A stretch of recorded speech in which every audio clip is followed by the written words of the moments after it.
नमस्कार। Public public time.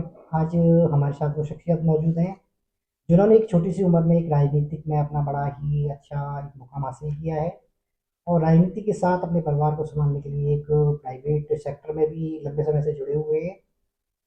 किस party से हैं, किस तरीके के ये काम इन्होंने किए हुए हैं, कब राजनीति में आए, राजनीति में आने का क्या उद्देश्य था, किस तरीके से यूथ को बदलेंगे, बहुत सारी चर्चा जो हम आज करने वाले हैं। आज मनोज जी से बात करने वाले हैं। Thank you. मनोज जी, आज हम हमारे दर्शकों को बताइए कि आप बैकग्राउंड रहा है चुनाव और ये राजनीति आपने कब से शुरू की है, क्या उद्देश्य रहा है आपका आगे का? देखिए, सर्वप्रथम मैं आपको धन्यवाद देता हूँ कि आपने मुझे इस काबिल समझा कि मैं आपके चैनल के माध्यम से अपने विचार शेयर कर सकूँ। बात करें बैकग्राउंड की, तो अभी बैकग्राउंड में ऐसा कुछ हुआ नहीं है। बैकग्राउंड जस्ट सिंपल है। एक मध्यम वर्ग से हूँ, नौकरी भी करता हूँ, परिवार भी का भी पालन पोषण करना होता है। कुछ एक उम्मीदें होती हैं समाज से भी, और समाज के लिए काम करने की, उसके लिए भी प्रयासरत करता हूँ, समय निकालता हूँ। और पुराना चुनाव मेरी पत्नी यहाँ से लड़ी, वार्ड नंबर 3 से, नगर निगम का। हमने अच्छी तरीके से चुनाव लड़ा, लोगों का काफ़ी उत्साह था उसमें, और भरपूर मदद हमें जिस तरीके से समाज ने दी, उससे मेरा उत्साहवर्धन हुआ। और आगे भी अथक प्रयास समाज के लिए करेंगे। समाज से ही आदमी होता है और समाज के लिए करना भी चाहिए। तो जो किस फील्ड से आप जुड़े हुए हो, एक पॉलिटिक्स तो हो गया, पॉलिटिक्स में कौन सी पार्टी है जिसको आप सपोर्ट करते हो या फिर जिसके लिए आप कर रहे हो? मैं एक विचार समझता हूँ, और मैं माननीय जयंत चौधरी जी को अपना आदर्श नेता मानता हूँ।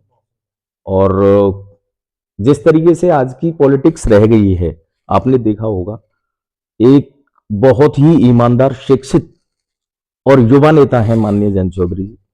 और उनकी जिस तरीके से क्रिया प्रतिक्रिया कार्य शैली है, उससे मैं काफी प्रभावित रहता हूँ, और मैं उन्हें अपना आइडियल मानता हूँ। नहीं, पॉलिटिक्स में अब एक जमाना था कि वर्चस्व वाला आदमी आया, उसने नेताजी नगरी की ग्राम प्रधान बनाया या फिर कोई भी बना और लोग उसके पीछे चलते गए। लेकिन अब समय बदलाव का है। बदलाव का ये है कि बदलाव में एजुकेटेड पर्सन होने चाहिए जिनको समस्याओं का पता होना चाहिए, किन अधिकारी से कौन समस्याओं को लेकर बात करना है। ये अगर पता है तो वो अच्छे से उसका रिजल्ट दे पाएगा। नेता बनने का जो आइडिया है मनोज जी, आपको कब आया? देखिए, अभी तो मैं नेता हूं नहीं, और ना ही इतना बड़ा कोई मैंने सपना देखा है। मैंने कुछ चीजें ऐसी देखी समाज में, जो कि एक प्रतिनिधि गांव में, समाज में, वार्ड में हम लोग चुनते हैं। फिर उनसे एक अपेक्षाएं हम लोगों को होती हैं कि ये हमारे गांव में ये कार्य कराएंगे, हम लोगों की ऐसे देखभाल करेंगे, ऐसी सारी चीजें होनी चाहिए। गांव की समस्या या वार्ड की समस्या या लोगों के प्रति जवाबदेही उनकी होनी चाहिए। चुनाव तक सिर्फ वादे उन लोगों के रहते हैं, उसके बाद में वो वादों पे खरे नहीं उतरते, ना ही उनकी कोई रणनीति उस तरीके की नजर आती कि वो कहीं भी समाज में इस तरीके के काम कर रहे हैं। तो ये सारी चीजें क्यों? क्योंकि मैं स्वयं शिक्षित हूँ, और एक मध्यम परिवार से हूँ। एक भरपूर बड़ा परिवार का आदमी हो तो वो तो खुद सक्षम होता है कि अरे कोई भी काम कराना है, ठीक है जी, मुझसे पैसे ले लो, गली को सही करा लो, खंजरा लगा लो, शिक्षा में कोई कमी आ रही है, कहीं स्कूल में कोई सुविधा लानी है, आप स्वयं कर सकते हो। लेकिन चूंकि मैं एक मध्यम वर्ग से हूं, मैं स्वयं नौकरी करता हूं प्राइवेट, और अपने परिवार का जीवन पालन भी कर रहा हूं। और आज के समय में बड़ी चुनौती होती है, जब तक साधन संसाधन आपके पास नहीं है, बिना साधन संसाधन के बहुत बड़ी चुनौती है। मैं आपको बताऊं कि इस समय राजनीति का दौर बहुत चेंज हो गया। पहले आपने देखा होगा कि राजनीति में जो लोग समय दे सकते थे, वो आगे आया करते थे। नहीं, कभी भी राजनीति में जो व्यापारी लोग हैं, धनाढ्य लोग हैं, वो राजनीति नहीं किया करते थे, वो सहयोग किया करते थे। जिन लोगों को, जैसे कि देखा, किसी को समाज ने देखा कि ये व्यक्ति के पास समय है, ये समाज के लिए लड़ सकता है, समाज के लिए सोचता है और समाज के लिए आगे बढ़ रहा है, तो सब लोग सामूहिक होकर उसे आगे बढ़ाया करते थे। लेकिन आज क्या है? आज उद्योगपतियों ने राजनीति को बदल दिया है। पैसा कमाओ, पैसे उड़ाओ, पैसे उड़ाने के बाद में पैसे के दम पे वोट लो, समाज को एक समय ये दिखाओ कि हम बहुत कुछ करेंगे, लेकिन बाद में वो लोग केवल अपने धंधे और व्यवसायों में लग ये जाते जो हैं। है ना उद्योगपतियों के लिए भी नहीं है, ये जो है ना तो एक छोटे से गांव स्तर से लेके शहर स्तर, हम्म। शहर से राज्य, राज्य से देश, यहाँ सभी लोग यही कर रहे हैं। नहीं, यहाँ भी तो यही स्थिति है। यही स्थिति यही है। एक वर्चस्व वाला आदमी है, उसको लगा है कि उसको सब मिलके वोट दे दिया, बना दिया, तो वो क्या करेगा? वो स्कॉर्पियो की रेस से एक फॉर्च्यूनर की रेस में आ गया प- है, वो तुम्हारे लिए कुछ नहीं कर पहले सकता। राजनीति हुआ करती थी आपके समर्पण और आपके भाव को और आपकी मेहनत को देख के। अब क्या है, आदमी सबसे पहले धन अर्जित करता है, पैसा कमाता है, उसके बाद में ले आए जी, अब बन गए कि इतना 50 लाख रुपए खर्च करेंगे अच्छा, जब चुनाव जीतेंगे। इसमें दोष किसका है मनोज जी? ये जनता पब्लिक का है या फिर दोष किसका है? नहीं, इसमें दोष मैं नहीं बताऊंगा। प्रकृति नहीं, ये हमेशा देखो, बदलाव चाहती है, बदलाव समय के चाहती हिसाब है, से चीजें बदलाव हैं। आज अलग दौर आ गया है। तो ये पढ़े लोगों को ना मौका देकर एक किन्हीं भी लोगों को मौका दे दिया जा रहा है जो कि अपने आप को विकसित कर रहे हैं। ये थोड़ा सा हम और लोगों। पब्लिक जब तक नहीं समझेगी कि भाई हमारे जो मुद्दे हैं उन्हें कौन उठा सकता है, उसको शासन प्रशासन तक पहुंचा कौन सकता है, उसका सही समाधान कौन ला सकता है, वो सोचती नहीं है। बिल्कुल। अब वो एक टाइम पे आप 1,000 रुपये दे दो, तो समस्याएं इतनी हो गई हैं, महंगाई इतनी हो गई है, तो वो क्या है कि उस 1,000 के पीछे अपना वोट बेच देता है। ये तो बड़ी चुनौती है, इससे कैसे लड़ोगे? नहीं, कुछ जगह आप कह रहे हैं, लेकिन ऐसा हर जगह संभव भी नहीं है। कुछ निम्न स्तर पे चीजें होती हैं कि कुछ लोग होते हैं इस तरीके की कि हाँ जी, उन्होंने क्या करा, एक व्यवसाय तरीके से आए कि जी हम इतनी वोट आपको दिला देंगे, दे देंगे, लेकिन नहीं। अब जनता समझी है, लोगों को आप देखेंगे तो काफी बदलाव आपको देखने को मिलेंगे। अब मतदाता विचार करता है। जब चुनाव होता है, चुनाव के समय पे जब लोग चुनाव में पर्चा भरते हैं, नॉमिनेशन करते हैं, उस समय लोग माइंड सेट करते हैं कि कौन प्रत्याशी उनके लिए ठीक रहेगा। उसके बाद में जब जिस तरीके से प्रचार चलता है, एक बदलाव उनके भावना में उस समय भी आता है कि हमें किसको वोट देना है। फिर जोर शोर से उस प्रत्याशी के साथ वो लगते हैं। फिर आखिरी बदलाव बैठ के जो 2 दिन पहले लोग विचार करते हैं कि कौन सही रहेगा, कैसा रहेगा, फिर मत की वोट निकलती है। इस तरीके से 3 पड़ाव आते हैं चुनाव में। जब 3 तरीके के मन बनते हैं, फिर बाद में जो बदलाव आता है, कुछ लोग ये देखते हैं कि हाँ जी, ये हमारे लिए, हमारे हितों के लिए लड़ेगा कि नहीं लड़ेगा। लेकिन पॉलिटिक्स में भी काफी चीजें ऐसी हो गई हैं कि जिस तरीके से आपने देखा होगा कि एक तो जातिगत, धर्म के नाम पे जाति का चुनाव बड़ा ये वो हो गया है। लोग ये नहीं सोचेंगे हमारे घर का है, परिवार का है, हमारे गांव का है, हमारे बाढ़ का है, ये हमारे लिए मेहनत करेगा, ये शिक्षित है, ये हमेशा से आप लोगों के लिए एक, वो कहते हैं ना, एक कर्मठ आदमी होता है कि प्रयासरत कर रहा है, नया उभर के आया युवा है, यूथ है। यूथ के टाइम पे आदमी मेहनत करता है। युवा ज्यादा तेज दौड़ सकता है हर फील्ड में, किसी भी फील्ड में आप वो देखिए। एजुकेटेड है तो समस्या को अपने आप एजुकेशन की समस्या लेकिन सोच कहाँ रह गई है? सोच क्यों? क्योंकि इस तरीके की राजनीति को परिवर्तन करा है दिखता कि हुआ है जाति बना दी। सही बात जाति, ये फलानी जाति का है, हम फलानी जाति के, हमारा कौन बन के हमारा ये।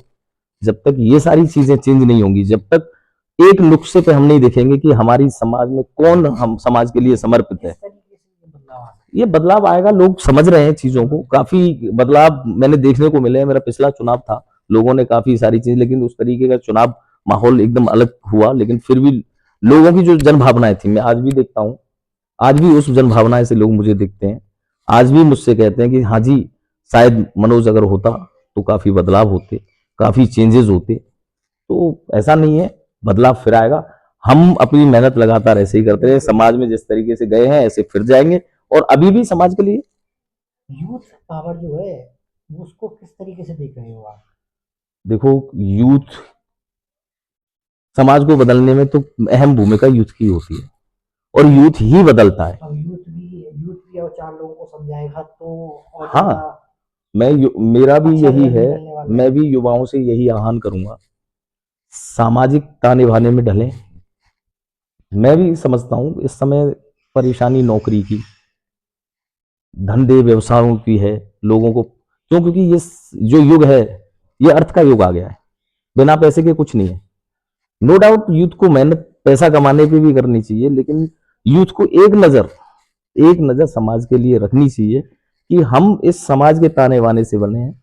हमारे समाज में क्या सही है, क्या गलत है, कैसे सही हो सकता है, कैसे गलत हो सकता है। आप जिस कदम को नहीं उठा सकते, आपके गांव से, आपके वार्ड से, आपके समाज से कोई व्यक्ति अगर ऐसा कदम उठा रहा है, राजनीति में आ रहा है, वो प्रयास कर रहा है समाज को बदलने के लिए, तो यूथ को उसकी सहभागिता करनी चाहिए, उसका समर्थन करना चाहिए, उसका सहयोग देना चाहिए कि आज हम चुनौतियों को नहीं झेल के समाज में वो ताने जाने आ सकते, हम चुनाव नहीं लड़ सकते।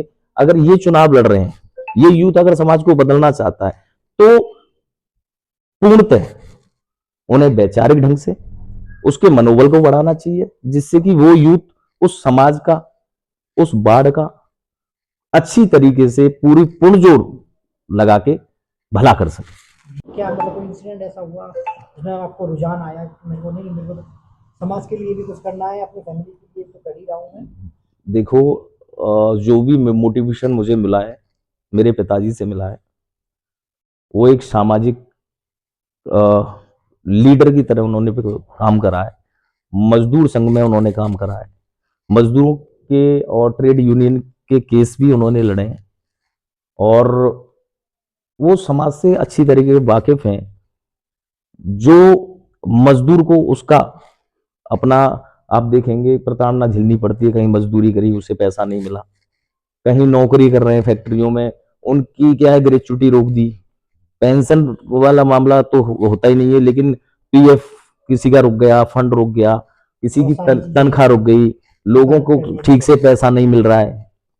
तो उस तरीके के आज तक मेरे पिताजी वही चीजें देखते आए, लेबर लॉ के केस लड़ते आए, लोगों को उनका अधिकार दिलाते आए, और उन्होंने केवल यही सीख हमें दी है कि आप समाज के प्रति, अपने परिवार के प्रति, और गांव है तो गांव के प्रति, वार्ड है तो वार्ड के प्रति आपकी उत्तरदेही है।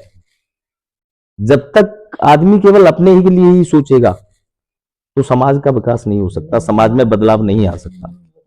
अगर आप ये चाहते हो कि वो भी बिना किसी लोक प्रलोभन के, आप मेहनत करिए, और परमात्मा जो अच्छी राह पर आदमी चलता है, सबको एक साथ सोच के समझ के चलता है, वो आगे बढ़ता है। ऐसी भावनाएं मेरे पिताजी ने मुझे दी हैं, और क्योंकि उन्होंने भी प्रयास शुरू में किया, उन्हें सफलता हासिल नहीं हुई, जिला पंचायत के चुनाव भी लड़े, तो मैं मानता हूं कि एक बेटे के नाते, एक बेटे का धर्म होता है, धर्म और कर्म यही होता है कि जो महत्वाकांक्षाएं उनके माँ बाप की होती हैं, उनको पूर्णतः करना चाहिए। तो मेरे पिताजी की हमेशा महत्वाकांक्षा ये रही है कि समाज प्रगतिशील हो, समाज में ऐसे लोग आए, ऐसे लोग लीडर बने जो कि समाज के ताने बाने को बदले, लोगों में द्वेष की भावनाएं खत्म करें, और ये सिद्ध करके दिखाएं कि देखो लीडर ऐसा भी होता है। तो तब से ही मेरे तो विचार हैं। मथुरा की मेन जो समस्या है आपके अकॉर्डिंग क्या है? रोजगार, शिक्षा, साफ सफाई, मतलब कौन क्या समस्या है मथुरा देखो, अकॉर्डिंग टू यू? मूलभूत समस्या अगर आप देखेंगे, रोजगार तो हर जगह है ही, रोजगार है ही, क्योंकि समाज में अगर देखा जाए तो यूथ के सामने सबसे बड़ी परेशानी ये है कि वो डिसाइड ही नहीं कर पाता है कि उसे करना क्या है। और ये बहुत अच्छी बात आप कहने जा रहे हो। मैं भी आपसे एक ही बात कहूँगा कि जब तक उसको शिक्षा नहीं मिल रही है, शिक्षा क्या है ना कि उसको बताएगी कि what you have to do in your future. आज आज शिक्षा को अगर आप देखेंगे तो शिक्षा एक तरीके से एक डिसेंट लेवल मान लो आप, जैसे शौक, एक बहुतायत, या फिर ये भी अगर तो कह सकते हैं आप लोग देखेंगे ना कि तो ये बिजनेस मॉडल हो गया है बिजनेस शिक्षा। मॉडल हो गया है। जिस तरीके की शिक्षा प्रणाली होनी चाहिए, सबसे पहले शिक्षा में आप, मैं ये मानता हूं, मेरा व्यक्तिगत मामला, कि जो प्राइवेटिज्म स्कूल है, एक प्रदेश के लेवल पे एक जो फीस होती है, एक फीस का मॉडल होना चाहिए, जिससे कि जो लोग, इसमें भी अंतर आता है, एक इंटरनेशनल में तैयारी करेगा तो जो वैसे तैयारी कर रहा है प्राइवेट स्कूल में, वो देखेगा कि अगर मुझे वहां की शिक्षा मिली होती तो शायद मैं भी बड़ा हो सकता था। मनोज जी, जैसे आप पॉलिटिशियन हो और हम तो आपसे यही कहेंगे कि जैसे पॉलिटिक्स में आप और आगे तक जाएं, आगे तक जाने के बाद शिक्षा को केवल गवर्नमेंट को तीन ही काम रहने चाहिए: शिक्षा, और मेडिकल, मेडिकल बोले तो स्वास्थ्य सुविधाएं, और रोजगार। जहां दो जहाँ चीज शिक्षित है तो वो रोजगार अपने लिए जहां दो सफल चीजें मिल करेगा ही। जाती है ना, दो चीज में केवल कंपटीशन ना हो, एक तो शिक्षा और चिकित्सा। चिकित्सा, और ये गवर्नमेंट के अंडर में होनी चाहिए। बिल्कुल होनी चाहिए वैसे। प्राइवेट का सेक्टर का तो कोई नाम ही नहीं होना चाहिए, ना कोई प्राइवेट स्कूल होना चाहिए, नहीं ना होना कोई चाहिए, प्राइवेट बिल्कुल होना चाहिए। हॉस्पिटल होना चाहिए। आप देखेंगे राजस्थान का रोल मॉडल मैंने देखा है ऐसा, वहां पे गवर्नमेंट को ज्यादा प्रेफर करते हैं लोग। हमारे टीचिंग में। यहाँ हाँ टीचिंग में आप देखिए सरकारी में 12th तक लोग सरकारी से ही करते हैं, ग्रेजुएशन भी वहां सरकारी से करते हैं। हमारे यहाँ तो प्ले स्कूल से आप इंटरनेशनल स्कूल देखेंगे। नहीं, प्ले स्कूल की फीस जो है यहाँ 3.5 ऑब्वियसली बात है, 4,000 से शुरू है, बताओ कंपनी कैसे में दे पाएगा एक नहीं आदमी। दे पाएगा। और बच्चे को सरकारी स्कूल में पढ़ाएंगे नहीं, यूँ नहीं पढ़ाएंगे कि हमारे मतलब थोड़ा जो फिर नहीं, फिर नजरें देखो ना समाज की, फिर होती है अरे ये सरकारी स्कूल में पढ़ रहा है, क्या सरकारी ये स्कूल में बदलाव पढ़ने वाले आईपीएस नहीं बने? ये बदलाव आप जैसे युवा नेता लेके आएंगे, आप जैसे युवा नेताओं की जो मेंटर हैं, जो लीडर्स हैं, वो लेके आएंगे, आप अपनी बातें ऊपर तक पहुंचाओगे, ये तब ये शिक्षा और स्वास्थ्य दोनों ये बदलेगा। शुरुआत होती है एक लेवल से, गांव के प्रधानी से हो गई, चाहे पार्षद से हो गई बिल्कुल या बिल्कुल। सभासद से हो गई। आपने अपना एक वार्ड समझा, वार्ड के अंदर आप सबसे पहले शिक्षा प्रणाली को समझो। सरकारी स्कूल्स होते हैं, उनमें लाइब्रेरीज की व्यवस्था कराइए। आप मांगो ना सरकार से, सरकार देने को है, सक्षम सरकार है, सरकार दे भी रही है। आप देखेंगे लेकिन को, मांगने वाला तो नहीं मैं है। वही तो कह रहा हूं, आपको जानकारी होनी चाहिए, आपको चीजें कि किस तरीके से चीजें मिलेंगी। आप अपनी चीजें, अपने समाज की समस्याओं को आप ऊपर रखिए। जिले में अगर आप डीएम साहब हैं, उन्हें अपनी तकलीफ बताओ कि देखिए इस कारण ये शिक्षा की प्रणाली में दिक्कतें हो रही हैं, इस वजह से हम, हमारे गांव के या हमारे समाज के लोग, हमारे बच्चे अच्छे शिक्षा नहीं ले पा रहे हैं, तो उसकी व्यवस्था भी होगी। क्या सरकारी स्कूलों में लाइब्रेरी नहीं होनी चाहिए? लाइब्रेरी होनी बताइए, चाहिए, कंप्यूटर लैब की व्यवस्था होनी चाहिए। ये कौन करेगा? होना चाहिए ये कौन करेगा? जो आप लिख के देंगे, आप बताएंगे। क्या आपको नहीं लगता कि गांव के अंदर खेलने की, क्रीड़ा स्थल की व्यवस्था होनी चाहिए? बिल्कुल होनी चाहिए। जो कि समाज में आज की डेट में यूथ हमेशा प्रयास कर रहा है खेलों में। आप देखो हरियाणा में, देखो हमारे पश्चिमी उत्तर प्रदेश में, देखो यूथ कितनी सहभागिता खेलों में दिखा रहा है। यहाँ बड़ी समस्या है ये। होनी चाहिए। यहाँ पे गांव में बंदों को खेलने के लिए मिल पा रहा है, दूसरी चीज ना एजुकेशन नहीं, है, ना दूसरी चीज मैं ये मानता हूँ कि हमारा जो एरिया है, हमारा वार्ड है, वो अब देखेंगे तो अब तो नगर निगम में है, पॉश इलाका है, और पास कॉलोनियां हैं, सारी चीजें, तो यहाँ उस तरीके की सुविधाएं होनी चाहिए। और ये कौन तय करेगा? क्षेत्र का प्रतिनिधि। प्रतिनिधि। जो भी प्रतिनिधि होगा, प्रतिनिधि को जितनी शिक्षा होगी, जितनी जानकारी होगी, कितनी विधवा औरतों को पेंशन मिलता है बताइए, कितनी बुजुर्ग महिलाओं को या बुजुर्ग लोगों को पेंशन मिलती है, कितने बेरोजगार लोग हैं। बहुत सारी नीतियां निकाल रखी हैं, आप देखिए, पढ़िए। मैं ये कह रहा हूं, अभी आप देखेंगे, मैं आपके चैनल के माध्यम से बता देना चाहता हूं, सीएम युवा बेरोजगार योजना निकाली है, 5 लाख रुपए तक का लोन मिलता है कि आप अपने साधन संसाधन इकट्ठे करके आप स्टेबलाइज करिए, अपना बिजनेस चलाइए। कितने लोगों को जानकारी है? कौन देगा ये जानकारी? क्षेत्र का प्रतिनिधि।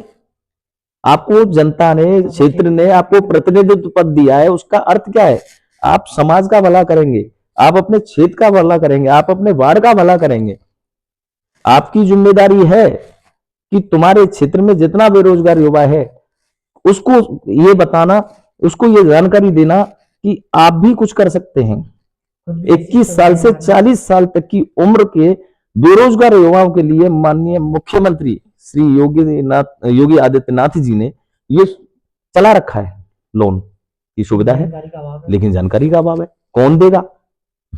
मुझे प्रतिनिधि बनाया, समाज ने बनाया, वार्ड ने बनाया, लोगों ने बनाया, उनकी भावनाएं थी कि मैं उनके लिए कुछ करूंगा। मैं अपने व्यवसाय की तरफ चला गया, तो उस यूथ का ख्याल कौन रखेगा? उन बुजुर्गों का ख्याल कौन रखेगा? उन विधवाओं का ख्याल कौन रखेगा जिन्हें पेंशन मिलनी चाहिए, उन्हें अधिकार है उसका, जो सरकार देती है? आप बताइए, देखिए, सर्वे करके देखिए, हमारे ये ना पब्लिक नहीं मिल रहा है, नहीं मिल रहा है। बेरोजगारी भत्ता नहीं मिल रहा है लोगों को, जो कि ई श्रम कार्ड से मिलता है। आप मुझे बताइए, कितने लोगों के प्रतिनिधि होते हुए, किसी ने, पार्षद ने या गांव प्रधान ने, कितने लोगों के ये मेडिकल वाले कार्ड बनवाए, जो 5 लाख रुपए तक की, अगर कोई आयुष्मान कार्ड से सुविधा ले सकता है। किसी ने जानकारी दी, जनता खुद करना चाहे तो कर लो। अरे भैया जब ऐसे करना है तो वो खुद ही कर लेंगे ना, फिर प्रतिनिधि की जरूरत कहाँ रहेगी। जरूरत ही कहाँ है, बिल्कुल सही बात है। तो ये मेरा मानना है। तो युवाओं को क्या मैसेज देना चाहते हो कि युवा जो है किस तरीके से, क्या कोई मैसेज दो आप उन्हें जो राजनीति को बदले और ऐसे प्रतिनिधि को ना चुने जो कि अपना विकास करते हैं बजाय समाज के। युवाओं को तो मैं केवल वही मैसेज देना चाहूंगा जो मैसेज मैं अपने आप को देता हूँ। जुड़े रहें और लगातार निरंतर काम करते रहें। मेरा साफ मैसेज केवल यही है, सबसे पहले तो जातिवाद को दूर करें। कोई जातिवाद नहीं होती, कोई धर्म नहीं होता। बिल्कुल सही बात है। इंसानियत धर्म सबसे होती है बड़ी तो मानवता होती है। और आप समाज में रह रहे हैं, समाज का अर्थ केवल किसी एक विशेष जाति से नहीं होता। गांव के अंदर कोई भी स्थिति परिस्थिति आती है, गांव के अंदर कोई घटना दुर्घटना होती है, तो मैं मानता हूं कि सारी समाज इकट्ठे होकर गांव में आती है, घेरी होती है, तो वो क्या होती है, एक समाज होती है। हम कोई भी गांव के लिए योजना बनाते हैं तो एक पूरी समाज को इकट्ठे करते हैं, सबकी भावना लेते हैं, सबकी सहमति के हिसाब से हम सारी चीजें करते हैं। तो गांव में, समाज में, वार्ड में, जिस समाज में हम रह रहे हैं, वहां सबसे पहले तो कोई जाति या कोई इस तरीके का वो नहीं होना चाहिए कि नहीं मैं इस जाति से हूँ, ये इस जाति से। सबसे पहले जातिगत चीजें दूर होनी जाति का चाहिए। है तो मैं उसी के लिए करूंगा भैया। सबसे पहले जातिगत चीजें दूर होनी चाहिए। दूसरी चीज, यूथ को अगर बदलाव चाहिए, मैं अगर सक्षम नहीं हूं, मुझे पता है कि केवल मैं अगर नौकरी कर रहा हूं, मैं देश की सीमा पर खड़ा हूं, मैं राजनीति नहीं कर सकता, या मैं समाज के प्रति उत्तरदायित्व तो मेरा है, जो इस जगह से उठाए हर आदमी का उत्तरदायित्व है वो कि, और समाज के लिए उसको कुछ ना कुछ करना चाहिए। लेकिन चूंकि वो नौकरी में व्यस्त हैं या अपने बिजनेस में व्यस्त हैं या और भी आगे बढ़ के कुछ करना चाहते हैं, तो ऐसा कोई युवा जो इस प्लेटफॉर्म को लेके मेहनत कर रहा है, समाज को बदलना चाह रहा है, समाज के प्रति अपनी सहभागिता दिखा रहा है, समाज के लोगों को इकट्ठा करके समाज के विकास के लिए सोच रहा है, तो हमें उसका साथ देना चाहिए और उसको उत्साहित और उत्साह वर्धन करना चाहिए, जिससे कि उसकी ऊर्जा मोटिवेट रहे, अच्छी तरीके से काम करे, उसे भी लगे कि हाँ मेरे यूथ या मैं जिस राह पर खड़ा हूं वो एक ना एक दिन समाज का बदलाव करेगी और इतने लोग मेरे साथ हैं। तो ये भावनाएं मैं चाहता हूँ लोगों से। मनोज जी, अगर मौका मिले बदलाव लाने का, सबसे पहले आप क्या बदलाव लाना चाहोगे? किस चीज के मौके की बात कर रहे हैं? मतलब बदलाव समाज में, बदलाव या फिर शिक्षा में, किस चीज में कौन सा क्या देखिए, बदलाव लाना चाहोगे? अभी तो मैं ज्यादा बड़ा वो सोच नहीं रहा हूँ, लेकिन मौका जिस लेकिन जिस चीज पे मैंने देखा था, मैंने विचार बनाया था, मैं आपको बताऊं कि अगर मुझे मौका मिलता है तो सबसे पहले मेरा एक ही काम था कि गांव में या बाढ़ में जितने भी गवर्नमेंट स्कूल्स हैं, लाइब्रेरी प्रोवाइड कराना। लाइब्रेरी से ये है कि नई चीजें बच्चे सीखेंगे, नई चीजों की उन्हें जानकारी होगी, एक तरीके से मुफ्त उनकी शिक्षा होगी, वो पढ़ सकते हैं, नई नई चीजों को पढ़ सकते हैं। सबसे पहला मेरा यही हर सरकारी स्कूल में यह था। दूसरा, एक खेल का मैदान इस तरीके से होना चाहिए। आपने देखा होगा बहुत सारी जगह हैं, जब तक बच्चे खेलेंगे नहीं, यूथ खेलेगा नहीं। बड़ी समस्या ये है, सरकार खेल मैदान भी दे देती है, खेल मैदान पे कॉलोनाइजर जो भूमाफिया हैं वो कॉलोनियां काट देते हैं। नहीं, क्यों काट देंगे? क्योंकि उनके प्रतिनिधि जो है ना वो उनमें सहभागिता करते हैं। यही है, यही तो सोचना है ये समाज को, बदलाव यही सोचना है। मैं यही चाहता हूं, क्यों हम किसी की जगह नहीं दावना चाह रहे और हमारी जगह दूसरा क्यों दाव देगा? केवल हमें ज्ञान नहीं होगा तो हमें अपनी, यही तो होती है निगरानी करना। आप अपनी चीजों की निगरानी करो, ये आपका अधिकार है, ये गांव का अधिकार है।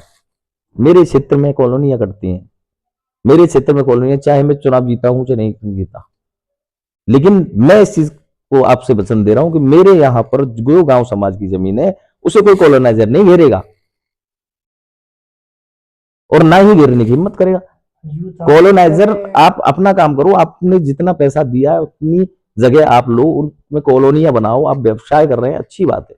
लेकिन जहां गांव समाज की जगह है, जहां गांव का हित है, जहां गांव का दायित्व है, गांव के लोगों की जगह है, जिसमें कि हम एक क्रीड़ा स्थल बना सकते हैं, शौचालय की, सार्वजनिक शौचालय की व्यवस्थाएं बना सकते हैं, उसमें आपका अधिकार क्यों? एक अच्छा मंदिर बना के जहां पूरा समाज बैठ सकता है। तो ये सारी चीजें बदलाव होने चाहिए, नजर रखनी पड़ती है। आप देख रहे हैं ना, कि जब तक चीन पे नजर रखे हुए हैं भारत वाले, पाकिस्तान के बॉर्डर पर नजर रखी हुई है हमारी सेना, तभी तो हम सुरक्षित हैं। बिल्कुल सही बात। जब वो नजर वहां से हटा देंगे, क्या हम लोग सुरक्षित होंगे?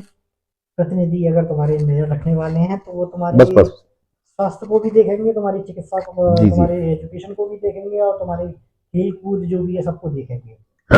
लेकिन बशर्ते वो प्रतिनिधि होने चाहिए, ना कि बिजनेसमैन। अच्छा, जी। ये एक चीज और Manoj ji, which one is top, politics और प्राइवेट सेक्टर? क्या है दोनों में से, मतलब राजनीति ज्यादा कठिन है, या खुद का रोजगार या जॉब कठिन है?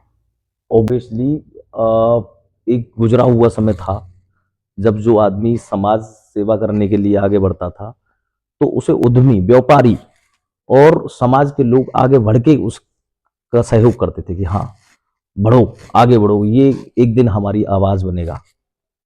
तो उस समय राजनीति इतनी कठिन नहीं थी।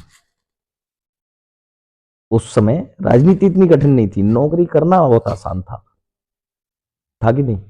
नौकरी करना कठिन था, राजनीति आसान थी। लेकिन आज देखेंगे आप, नौकरी में आपको एक काम सौंप दिया जाता है, बस आपको 8 घंटे ये काम करना है, ये आपकी कार्यशैली होनी चाहिए, खत्म।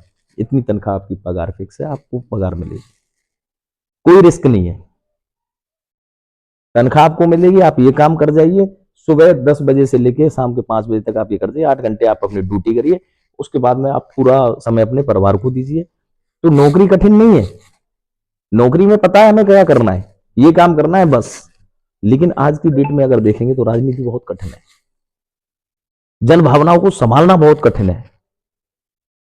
आपको अपने हिसाब से नहीं चलना है, आपको समाज के हिसाब से चलना है, आपको सक्रिय रहना है, आपको ऐसी भूमिका निभानी है कि आपको यह ध्यान रखना है कि मेरे ताने बाने से जो समाज के हित हैं उन पर ध्यान रखना है। बुराइयां मिलेंगी आपको, वो झेलनी होती है, बुराइयां झेलोगे, समाज में सबके प्रति समर्पित रहोगे, चाहे छोटा है चाहे बड़ा है, चाहे नीचा है चाहे ऊपर वाला है, चाहे किसी भी जाति से, किसी भी धर्म से, आपको एक साथ लेके चलना पड़ता है। तो आप खुद समझ सकते हैं ये सारी चीजें, आज की डेट में परिवार को आदमी साथ में नहीं लेके चल पाता, एक समाज को जब आदमी साथ में लेकर, कठिन क्या होगा? अकॉर्डिंग टू यू राजनीति बिल्कुल। बहुत इस कठिन है। समय अच्छा, सबसे ज्यादा मोटिवेट कौन करता है आपको? मेरे पिताजी ने मुझे मोटिवेट करा है, और उन्हीं की ऊर्जाओं से मैं आज, मेरे अंदर भी ऊर्जा है, और उन्हीं से सब कुछ मैंने सीखा है, और उन्हीं की महत्वाकांक्षाओं के हिसाब से जो बदलाव वो समाज में चाहते थे, जो एक लीडरशिप चेहरा वो देखना चाहते थे, बड़ा नहीं, मैं ये नहीं कहता कि ये आने वाला समय तय करेगा कि कितनी ऊंचाइयों तक हम जाएंगे या ना जाएंगे, या क्या कहेंगे, किसी को कुछ नहीं पता होता। छोटे एक परिवार में हो तो परिवार को सुसज्जित चलाने की कला, एक गांव में हो तो एक गांव को साथ में लेके चलने की कला, ब्लॉक पे हो तो ब्लॉक लेवल की आपकी ऐसी चीजें कि जिसमें हर व्यक्ति, हर आदमी ये कहे कि हाँ जी ऐसा होना चाहिए। गांव, हर वार्ड का एक एक मतदाता, एक एक लोग ये कह दे कि हाँ ऐसा पार्षद हो तो ऐसा हो, ऐसा पार्षद नहीं देखा। वो मेरी महत्वाकांक्षा है। ब्लॉक लेवल पे ब्लॉक का हर व्यक्ति ये कह दे कि ऐसा ब्लॉक प्रमुख नहीं देखा, ऐसी मेरी महत्वाकांक्षा है। विधानसभा लेवल पर हर आदमी ये कहते कि इसे कहते हैं एमएलए, ये काम होते हैं एमएलए के, ऐसी मेरी महत्वाकांक्षा है। जिले लेवल की बात आई तो कभी मौका मिला तो सांसद की, तो ये कहते हैं कि हाँ जी इसे कहते हैं सांसद, जो कि पूरे जिले को संभाल के चलते। ऐसी मेरी महत्वाकांक्षा है, ये मेरे खुद के विचार। राजनीतिक जीवन हम चाहते हैं आपका लंबा जाए, यूथ के लिए समाज में एक परिवर्तन लेके आए, और आप जैसे लोग, एजुकेटेड लोग 100% बदलाव लेके आएंगे। कुछ जो संदेश, कुछ जो अपना रिक्वेस्ट बोल सकते हो, या कुछ युवाओं से अपनी दो शब्द और कहना चाहते हो समापन पर, युवाओं से आप बोलिए। नहीं, मेरा कहना यही है, मैं युवाओं से क्या कहूँ, मैं युवाओं से भी कहता हूँ, मैं अपने आप से भी कहता हूँ, इस दौर में अर्थ का दौर चल रहा है, सर्वप्रथम अपने आप को संभालो, अपने परिवार को संभालो, प्रयास करो समाज के लिए भी। नहीं कर सकते तो जो समाज के लिए कर रहा है उसे हीन भावनाओं से ना देख के या उससे कंपटीशन ना समझ के कि नहीं जी ये वो हो गया, नेता हो गया, या कुछ नहीं, वो भी आपका भाई है, उसका सहयोग करो, उसका उत्साहवर्धन करो। डेफिनेटली उसकी नजरों में आप भी वही हो, और एक दिन जब आप समाज में खड़ा होगा तो आपको भी उतनी ही रेस्पेक्ट मिलेगी जितनी की जो आगे बढ़ा है। क्यों? क्योंकि वो भी आपको वही रेस्पेक्ट देगा कि आपके ही दम से वो आगे बढ़ा है। और ये भी हम लोग युवाओं से बोल सकते हैं, युवा अपना प्रतिनिधि चुनते हुए हमेशा ये ध्यान रखें कि कौन ऐसा प्रतिनिधि है जो हमारी आवाज को उस जगह तक पहुंचाएगा जहां से सॉल्यूशन मिलेगा। उस प्रतिनिधि को चुने जो हमारे लिए कार्य करेगा, ना कि अपने लिए। बाकी युवा आजकल का बहुत ही समझदार हो रहा है, अपनी शिक्षा को सुधारेगा, अपने रोजगार को सुधारेगा, अपने परिवार को सुधारेगा और समाज को सुधारेगा। सुधारेगा तब जब उनके प्रतिनिधि काम करने लायक होंगे। ठीक है मनोज जी, आपसे बात करके बड़ा ही अच्छा लगा हमें, मुझे भी काफी अच्छा और लगा, उम्मीद करते हैं और कि आगे हार्दिक धन्यवाद और बहुत बहुत शुभकामनाएं मैं आपके चैनल को दूंगा जी कि जी आपने मुझे इस काबिल समझा नहीं कि मनोज जी, हमारा मेरे तो विचार आपने नोट करे और मुझे मौका दिया।